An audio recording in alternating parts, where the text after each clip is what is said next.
If you help a stranger in the rain, you never know what follows you home. The night Emma Carter met him, the city felt colder than usual, the kind of cold that slipped under your coat and settled in your bones, the kind that made every streetlight flicker like it was thinking twice about staying on.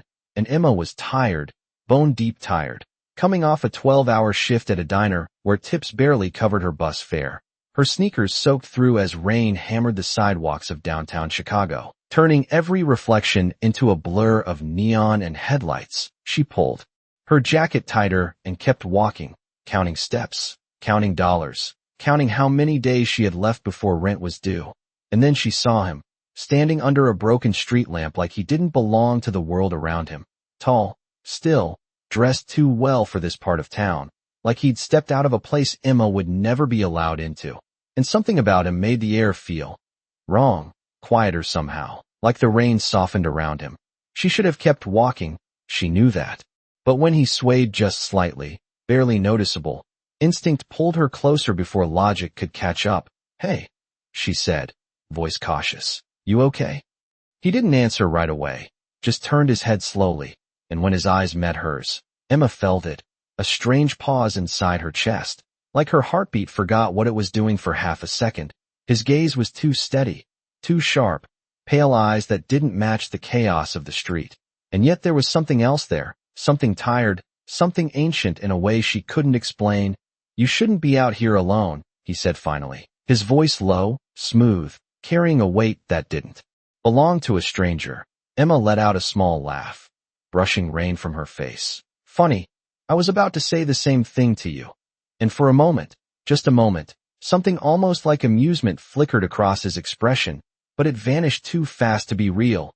A car sped by, splashing water across the curb, and without thinking, Emma stepped closer, reaching out. "Here," she said, shrugging off her thin jacket and holding it out. "You look like you're freezing." His eyes dropped to the jacket, then back to her, and something shifted, subtle but undeniable, like the world itself had taken a breath. "I don't get cold," he said quietly, but he didn't move away. Emma frowned, half smiling despite herself. "Yeah, well, you look like you do," she insisted, pressing it into his hands anyway. And when their fingers brushed, just for a second, she froze. His skin wasn't just cold, it was impossibly cold, like touching marble left out in winter. A chill that shot straight up her arm and lingered, and yet she didn't pull back, couldn't, because in that same instant his grip tightened slightly, not enough to hurt, just enough to stop her from stepping away. His eyes locked onto hers again, deeper this time, searching, calculating, like he was trying to understand something that didn't make sense. "Why would you do that?" he asked, quieter now, almost to himself. Emma blinked, caught off guard. "Do what?" "Help me," he said. And there it was again, that strange weight behind his words, like the question mattered more than it should. Emma hesitated, then shrugged lightly. "Because you looked like you needed it." Simple, honest, nothing more. But something about her answer made him go still, completely still, as if the rain, the city, everything else had faded into the background. Seconds passed, maybe more. Emma couldn't tell. All she knew was the way he was looking at her now felt different. Dangerous in a quiet way she couldn't name. And then, in the distance, black cars rolled into the street, smooth and silent. Too smooth, too silent. Emma barely noticed them at first, but his gaze shifted, just slightly, and whatever she had seen in his eyes before vanished, replaced by something colder, sharper, older. And when he spoke again, his voice had changed, not louder, not harsher, just absolute. "You should go home." Emma Carter. Her name hit her like a sudden drop, her breath catching. "I didn't tell you she started, but stopped, because the men stepping out of those cars weren't normal. They moved with a precision that made everything else feel clumsy, their attention fixed entirely on him, not her, never her. And then, one by one, they lowered their heads, not in fear, not exactly, but in something heavier, something like respect sharpened into obedience. Emma's pulse spiked, her instincts screaming that something was very, very wrong. She looked back at him, really looked, this time, at the way he stood, untouched by the rain, untouched by everything, at the way the world seemed to bend slightly around his presence. And suddenly, The cold in her bones didn't feel like weather anymore. "Who are you?" she whispered. And for the first time since she'd seen him, something like regret crossed his face, fleeting but real. His fingers tightened around the jacket she'd given him. And when he answered, his voice was softer than before, almost human. "Someone you should never have stopped for." Emma did not move, not because she trusted him, but because something in her body refused to listen. Her feet rooted to the wet pavement as the men approached with that same unnatural precision, coats dark and untouched by the rain, their presence pressing against the air like a silent command. And suddenly the street felt smaller, quieter, like the city itself had stepped back. She swallowed hard, her fingers curling into her palms as she forced herself to breathe. "You said my name," she managed, her voice steadier than she felt. "How do you know my name?" His gaze returned to her, sharper now, measuring, as if every word she spoke mattered more than it should. "You are asking the wrong question," he said calmly. But there was tension beneath it, something controlled, something dangerous. One of the men stepped forward, stopping just behind him, his voice low but clear. "My king, the council will be informed." The words landed heavy, final, and Emma felt her stomach drop. King. The word echoed in her mind. Wrong and impossible, and yet everything around her was starting to make sense in the worst way. She shook her head slightly, taking a step back, rain dripping from her hair. "No," she whispered, more to herself than to him. "No, that is not real." But it was. She could feel it now. The way those men did not look at him. They lowered their gaze. The way the space around him felt colder, denser, like standing too close to something powerful she could not see. "Emma." He said her name again, softer this time, and it made her freeze, because there was something different in it now. Not command, not control, something closer to warning. "You need to leave." But she could not anymore, because another man spoke, his tone careful, respectful. "She touched you." And everything shifted, the air tightening. Emma's breath caught as she looked between them, confusion turning into something sharper, fear edged with realization. "What does that mean?" she asked, her voice barely above the rain. But no one answered her, not directly.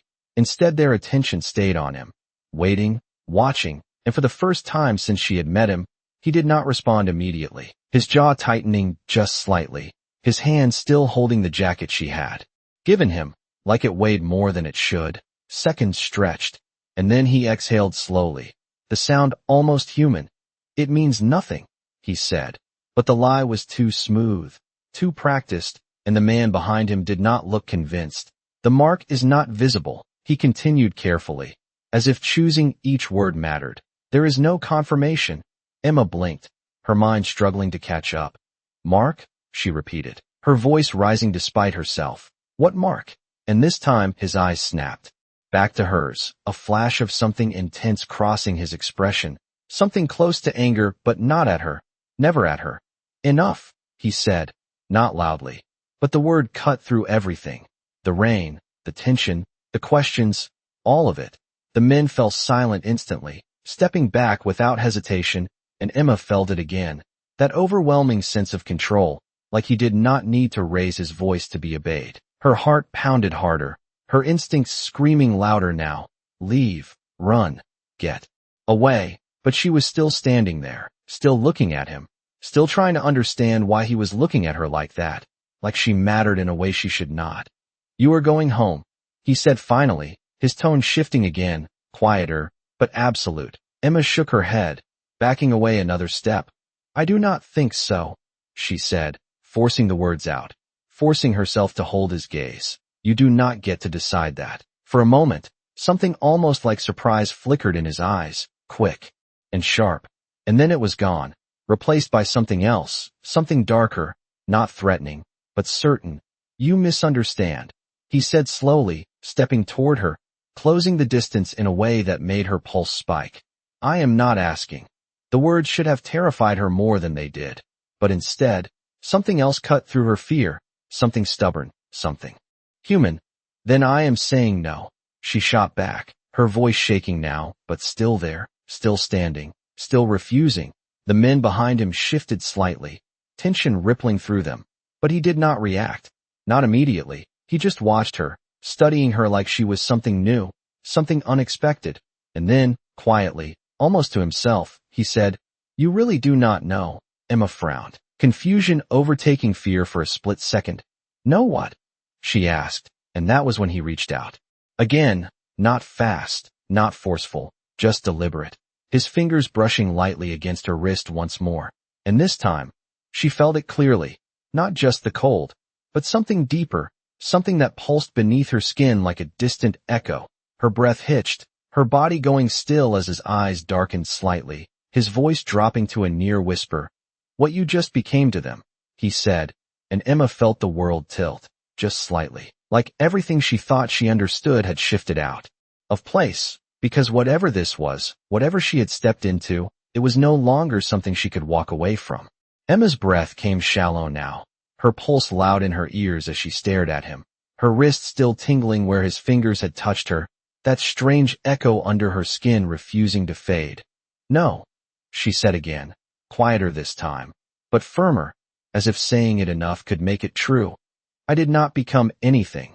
But even as the words left her mouth, she knew they sounded hollow, because nothing about this felt normal anymore. Not the way the men watched her now, not the way their attention had shifted, no longer ignoring her, no longer dismissing her, but assessing, calculating, like she had stepped into a role she did not understand. One of them spoke again, careful, controlled. "My king, if the bond is forming, we cannot leave her exposed." The word bond hit her harder than anything else, her stomach tightening as she shook her head. "Stop," she snapped, her voice breaking slightly. "Stop talking like I am not standing right here." The man fell silent instantly, but not because of her, because of him, because the moment her voice rose, his presence changed, subtle but immediate, like a line had been drawn, his gaze flicking toward the others, sharp enough to cut, and without another word. They stepped back again, creating space around her, giving her something that felt dangerously close to protection. Emma noticed, and that scared her more than anything, because it meant this was real. Whatever this was, it was real. She looked back at him, searching his face, trying to find something familiar, something human, but all she found was control, layers of it, ancient and unshakable, and yet beneath it, something else flickered, something restrained, something that made her hesitate. Instead of run. "You are not answering me," she said, her voice steadier now, her fears sharpening into something else, something stubborn. "What does that mean, a bond?" For a moment, he said nothing, just studied her, as if deciding how much to reveal, how much she could handle, or maybe how much he wanted her to know. Rain continued to fall around them, softer now, like the storm was fading, but the tension did not ease. It coiled tighter, pressing in from all sides. "It means," he said, finally, his voice lower, more deliberate, "that you are no longer invisible." Emma frowned, confusion flashing across her face. "Invisible?" she repeated, almost incredulous. "I have never been invisible." But he shook his head slightly, not dismissing her, correcting her. "To them, you were," he said, his gaze flicking briefly toward the men behind him. "Just another human passing through a world you do not see." His eyes returned to hers, locking in place. "Now, they see you." A chill ran down her spine, deeper than the cold rain. "Because I helped you?" she asked, the words sounding too simple, too small for what this felt like. "Because you touched me," he replied, and there it was again, that weight in his voice, that significance she did not understand. Emma let out a shaky breath, running a hand through her damp hair. "That does not make any sense," she said, almost laughing, but there was no humor in it. People touch each other all the time. But he did not smile, did not soften. "Not like that," he said quietly, and something in the way he said it made her pause, made her think back to that moment, to the cold, to the strange pulse that had followed, to the way everything had shifted right after. Her chest tightened. "Then explain it," she demanded, her voice rising again, frustration breaking through fear. "Because right now, all I see is a group of men calling you their king and talking about me like I am some kind of problem." The last word came out sharper than she intended, but she did not take it back. She could not anymore. He stepped closer again, not threatening, but undeniable, his presence filling the space between them, grounding and overwhelming at the same time. "You are not a problem," he said, and for the first time, there was something unmistakably human in his tone. Something firm, something protective. "You are a risk," Emma blinked, her breath catching. "That is not better," she muttered. But he did not react, his focus entirely on her. "To them," he continued, "you are a variable they cannot control." His gaze softened, just slightly, almost imperceptibly. "To me," he paused, as if the next words mattered more than the others. "You are something I did not expect." Silence followed, heavy and charged. Emma's heart pounded harder, not just from fear now, but from something else, something confusing, something pulling her in when she should have been running away. She swallowed, forcing herself to hold his gaze. "And what happens to something you do not expect?" she asked, her voice quieter now, more careful, and that was when his expression shifted again, the softness gone, replaced by something resolute, something final. "I protect it," he said, and the words should have reassured her, but instead, they made her chest tighten even more. Because protection from someone like him did not sound like freedom, it sounded like a door closing, slowly, quietly, with no way back out. Emma's chest tightened at his words, the weight of them settling deeper than fear, because protection from him did not feel like safety. It felt like ownership, like something was quietly shifting around her without her permission. She took another step back, shaking her head, rain dripping from her hair onto the pavement. "I did not ask for that," she said, her voice low but steady, and for a moment, something unreadable crossed his face. Not anger, not irritation, something closer to conflict. Like her refusal mattered more than it should. "No," he agreed quietly. "You did not." The admission surprised her, just enough to make her pause, but only for a second, because the pressure of everything else came rushing back in. The men. Behind him, the word king, the bond. The way her skin still felt different where he had touched her, like a quiet pulse that refused to fade. "Then let me go," she said, the words sharper now, more urgent. "Whatever this is, whatever you think happened, I want no part of it." Silence followed, heavy and immediate. And this time, it was not just him watching her. All of them were, their attention shifting again, but differently now. Not curiosity, not calculation, something closer to disbelief. As if no one had ever said those words to him before. Emma felt it, the shift in the air, the subtle tightening of something unseen. But she did not take it back. She could not. Not when every instinct she had was telling her that staying here meant losing something she could not get back. He studied her again, longer this time, his gaze searching, not for weakness, but for something else, something she did not understand. And then he stepped back, just one step, but it was enough to change everything. Enough to give her space, enough to make the tension in her chest loosen slightly. "You can try," he said finally, and the words were calm, almost neutral, but there was something beneath them, something inevitable. Emma frowned, confusion flashing across her face. "Try," she repeated, and that was when he turned slightly, not away from her, never fully away, but enough to signal the others, a subtle shift of his hand, a movement so small she almost missed it, and instantly they moved, not toward her, not threatening, but positioning, forming a quiet perimeter around the space, cutting off the street in a way that felt almost invisible but entirely real. Emma's breath caught, her pulse spiking again as she looked around, her instincts screaming louder now. "This is not letting me go," she said, her voice rising despite herself. But he did not react, not to her tone, not to her frustration, his focus still entirely on her. "It is," he replied evenly, "because I am not stopping you." The words hung there, frustrating and true at the same time. Emma hesitated, then moved, taking a step to the side, testing him. No one touched her, no one reached for her, but the space shifted subtly, the men adjusting without seeming to, always present, always just close. "Enough," her jaw tightened. "This is insane," she muttered under her breath. But she kept moving, another step, then another, her heart racing as she pushed forward, past them, past him, forcing herself not to look back, not to hesitate, because if she did, she might stop, and she did not want to know what would happen if she stopped. The street opened up slightly as she moved farther away, the sounds of the city returning in fragments, distant traffic, The hum of lights, the steady rhythm of rain, and for a second, it almost felt normal again.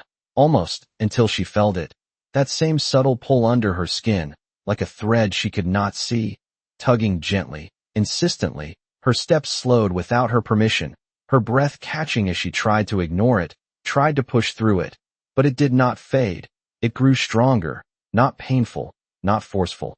Just there, constant and impossible to ignore. She stopped, just for a second, just long enough for doubt to creep in, and that was all it took. You feel it. His voice came from behind her, closer than she expected, and she turned before she could stop herself, her eyes locking onto his again, frustration and something else burning in her chest. No, she said immediately, shaking her head, but the denial felt weaker this time, less certain. His gaze softened, just slightly, not enough to change what he was, but enough to change how he was looking at her. You do, he said quietly, taking a step closer, not closing the distance completely, but enough to make her aware of him again, of his presence, of that strange stillness that followed him. Emma swallowed hard, her voice dropping. What is it? She asked, and this time, there was no edge, no defiance, just the truth of it, just the need to understand, and he answered her without hesitation, his voice low, steady, unyielding. It is the part of you that is already tied to me. And Emma felt her world tilt again, not because she believed him, but because a part of her, deep and quiet and terrifying, was starting to feel like he might be right. Emma did not realize she was holding her breath until it broke out of her in a quiet rush, her chest rising sharply as his words settled into something deeper than logic, deeper than fear, something that did not ask for permission to exist. That is not possible, she said, but her voice lacked conviction now. The certainty she had been clinging to slipping through her fingers, because she could still feel it, that faint pull beneath her skin, steady and patient, like it had always been there waiting for her to notice. He watched her carefully, not moving, not pressing, just observing the shift in her expression, the moment doubt replaced defiance. And when he spoke again, his voice was softer, not weaker, just closer. It is already happening, he said, and that frightened her more than anything else. Not because of what it meant, but because of how calm he sounded, like this was not a possibility, but a fact. Emma shook her head again, taking another step back, but this time it felt different, like the distance between them was no longer just physical, like something invisible stretched with her, refusing to break. Then stop it, she said quickly, almost desperately. If you know what this is, then stop it. For a moment, something in his expression tightened, subtle but unmistakable, like she had asked for something he could not give, and that alone made her stomach drop. I cannot, he replied, and there was no hesitation, no attempt to soften the truth, just certainty. Emma stared at him, her pulse pounding louder now, her thoughts racing faster than she could control. You mean you will not? She shot back, grasping for something, anything that made this feel less inevitable. But he shook his head slightly. No, he said quietly. I mean I cannot. Silence followed, heavier than before, and this time it was not just tension, it was realization, slow and creeping, settling into her chest like a weight she could not lift. She let out a shaky breath, her voice dropping. So what? She asked, her eyes searching his. I am just supposed to what, stay? The last word felt wrong in her mouth, foreign, like it did not belong to her life, her choices, her future.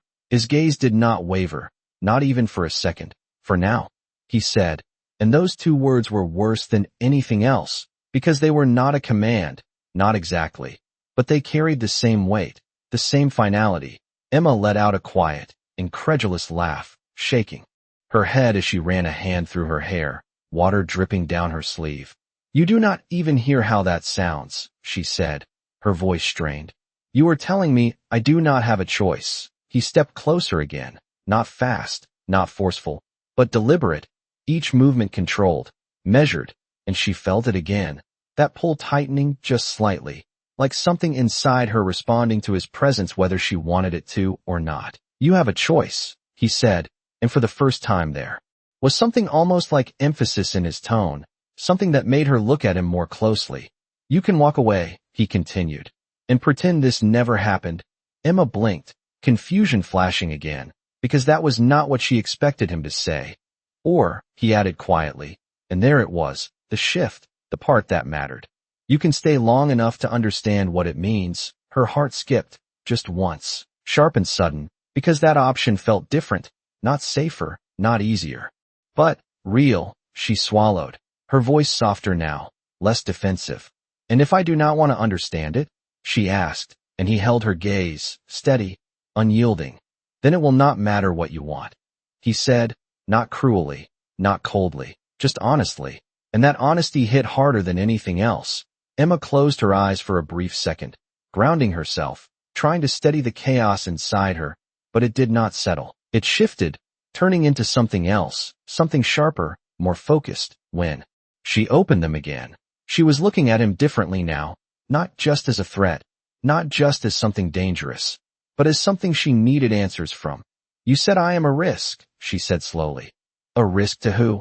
His expression did not change, but something in his eyes darkened slightly, something ancient and guarded. To everyone who would try to use you, he replied, and the words carried a weight she could not fully understand, but she felt it anyway. And to you? She pressed, because that mattered, more than it should, more than she wanted it to. And for the first time since she had met him, he hesitated, just slightly, just enough to notice, his gaze shifting for a fraction of a second before returning to hers. Yes, he said finally, and the admission was quiet. But it changed everything, because it meant this was not one-sided, not just something happening to her, but something affecting him too. Emma's breath caught, not from fear this time, but from something else, something she could not name yet, something that made her chest tighten in a completely different way. The rain had slowed to a light drizzle now, the city beginning to breathe again around them, but the space between them remained unchanged, charged, inevitable. And as she stood there, caught between leaving and staying, between fear and something far more complicated, she realized one thing with terrifying clarity. Walking away was no longer the simple choice it had been just minutes ago. Emma did not answer right away, not because she did not have words, but because every answer felt like it would change something she could not undo. The rain had almost stopped now, leaving the air damp and heavy, the city lights reflecting off the wet pavement like a mirror she did not recognize. She looked past him for a moment, at the street, at the normal world trying to return, cars passing, distant voices, the illusion of ordinary life still moving forward, and yet none of it felt reachable anymore, like there was an invisible line between where she had been and where she was standing now, and she had already crossed it without realizing. If I stay, she said slowly, her voice quieter than before, more deliberate, this does not just go away later, does it? He did not hesitate. No, he said, and that simple answer carried more weight than anything else he had told her. Emma let out a slow breath, nodding once, not because she accepted it, but because she understood what it meant. This was not temporary, not something she could ignore until it faded. Whatever this connection was, it had already rooted itself too deep. She looked back at him, studying him more carefully now, not just reacting, but observing, the way he stood, still and controlled, the way his presence seemed to quiet everything around him, the way his eyes held hers without wavering, and for the first time, she noticed something she had missed before, not in what he was, but in how he was. Looking at her, there was no hunger, no threat, nothing that matched the fear she should have been feeling, just focus, intense, and unwavering, like she mattered in a way she could not explain, and that was somehow more unsettling than anything else. Then why are you giving me a choice at all? She asked, her voice steady now, because that was the part that did not make sense. If this was as serious as he said, if she was a risk, if others would come for her, then why was he not forcing her? Why was he standing there letting her question him, letting her push back? His expression shifted slightly, not enough to break the calm, but enough to show something beneath it, something restrained. Because it matters, he said, and the simplicity of the answer caught her off guard. Emma frowned. To who? She asked, and this time, his gaze did not shift, did not deflect, it held hers completely. To me, he said, and the words landed differently than everything else he had said, not heavy, not commanding, just real. Emma felt it, that strange tightening in her chest again, that pull she still did not understand. But now it felt different, less like something pulling her away from herself, and more like something drawing her towards something she had not known existed. She shook her head slightly, grounding herself, refusing to get lost in that feeling. "You do not even know me," she said. But the argument felt weaker than before, less certain, because he did not look like someone guessing. He looked like someone who had already decided. "I know enough," he replied, and there was no arrogance in it, just certainty. Emma let out a quiet breath, her thoughts racing again, but more focused now, more controlled. "And if I stay?" she continued, choosing her words carefully. "What happens next?" This time, he did not answer immediately, his gaze shifting briefly toward the men behind him, then back to her, as if weighing how much to reveal, how much she was ready to hear. "You come with me," he said finally, and the words were simple, but they carried the weight of everything she had been avoiding. Emma's heart skipped, her pulse quickening. "Come with you? Where?" she asked, even though part of her already knew the answer would not be simple, would not be something she could walk into and walk back out of unchanged. His expression did not change, but something in his eyes deepened, something older, something tied to a world she had only just begun to glimpse. "Somewhere you will be safe," he said. And again, that word, safe, sounded different coming from him. Not comforting, not warm, but absolute. Like safety meant something else entirely in his world. Emma hesitated, her instincts still pulling her in two directions. One telling her to run, to get as far away from this as possible. The other, quieter, but stronger now, telling her that running would not fix this, that whatever had started between them would not end just because she left the street. She looked down at her hand for a moment, at the faint trembling she could not quite control, then back up at him. "And if I say no?" she asked, her voice softer now, more cautious, because this felt like the question that mattered most. And for a brief second, something unreadable crossed his face, something almost like regret, but it was gone before she could fully recognize it. "Then I will still make sure you are protected," he said. And there it was again, that line, that boundary she could not quite define. He would not force her, but he would not let her disappear either.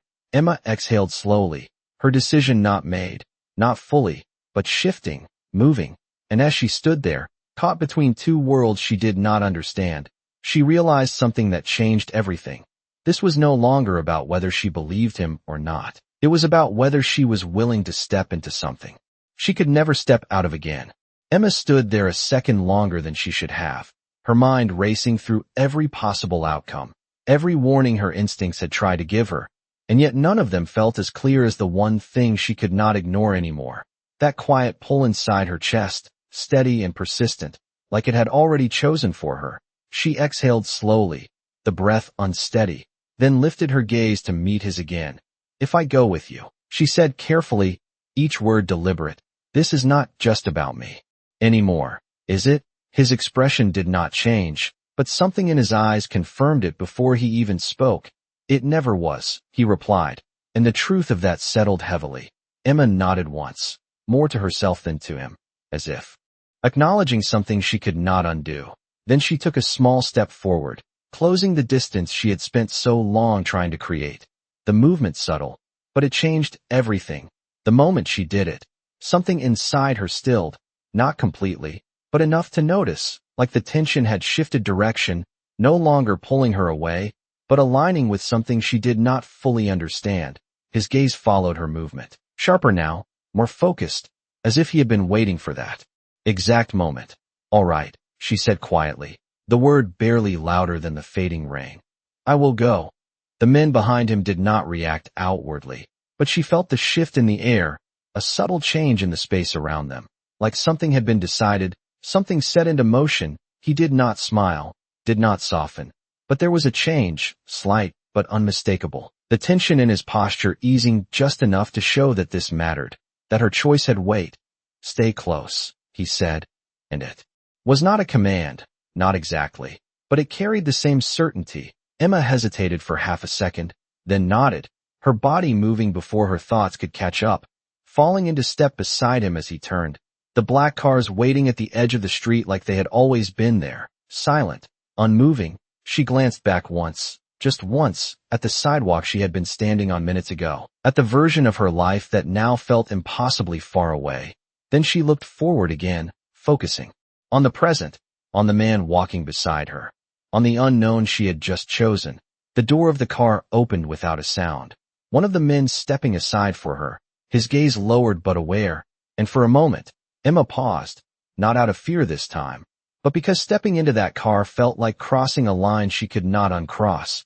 She looked at him again, searching for something, anything that made this feel less final, less overwhelming. Last chance to run, he said quietly, not looking at her, but she knew he was speaking to her, offering something he did not have to offer.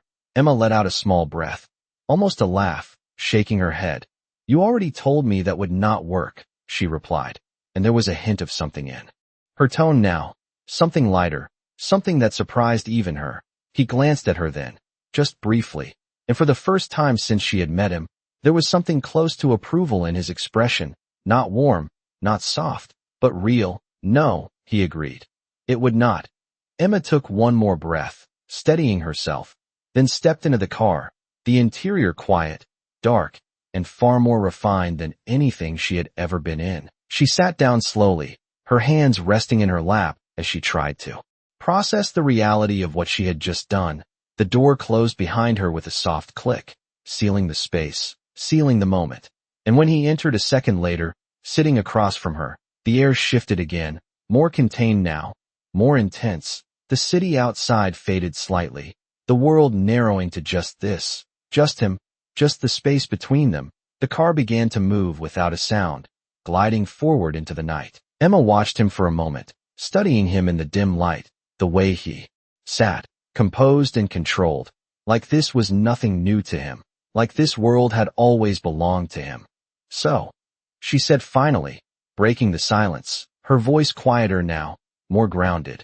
Where exactly am I going? He held her gaze, unblinking, steady, and when he answered, his voice was calm, absolute, and filled with something she could not yet name. To the place where your life changes, he said, and Emma felt it again. That shift, that quiet certainty settling deep inside her, not because she understood it, but because a part of her knew it was already true. The car moved like it was gliding over glass, smooth and silent, the city slipping past in blurred streaks of light and shadow, and Emma sat still, her hands resting in her lap, but nothing inside her felt still anymore. Every sense sharper, every thought louder, like stepping into this space had changed the way she experienced everything. She glanced toward the window, watching familiar streets fade into unfamiliar ones, the bright downtown lights giving way to quieter avenues, taller buildings, darker corners, and she realized she had no idea where they were going. Not really, not beyond the vague promise he had given her. Her gaze shifted back to him, studying him again, searching for something she could hold on to, something that made this feel less surreal. You said I would be safe, she said, breaking the silence, her voice steady but quieter than before. Safe from who? He did not answer immediately, his gaze steady on her, as if measuring how much she was ready to hear, or perhaps deciding how much he wanted to reveal. The pause stretched just long enough to make her uneasy. From those who will notice you, he said finally, and the words settled into her chest with a weight she could not ignore. Emma frowned slightly. Notice me how? She asked, because that was the part she still did not understand. Why her? Why now? Why any of this? His expression did not change, but his eyes darkened just slightly, like the answer carried more meaning than he was saying out loud. The connection between us is not invisible, he explained, his voice low, controlled. To the right eyes, it becomes a signal. Emma's breath caught, her fingers curling slightly against her knees. A signal for what? She pressed, and this time, there was no hesitation. For interest, he said, and the simplicity of the word did not match the way it made her stomach tighten. Interest did not sound dangerous, but the way he said it made it feel like something far more serious. Emma leaned back slightly, her mind racing again. So people are going to come looking for me, she said, not a question, but a realization, and he inclined his head once. A subtle confirmation.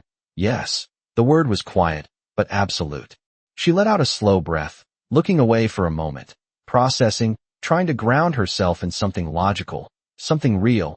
But nothing about this felt logical anymore. Nothing about this fit into the life she had been living just an hour ago. And you were just going to, what, keep me hidden? She asked, glancing back at him. And there was a hint of challenge in her tone now, not defiance, but something close to it. Something that refused to be completely overwhelmed. His gaze sharpened. Slightly, not offended, but attentive. No, he said, and the answer surprised her. Then what?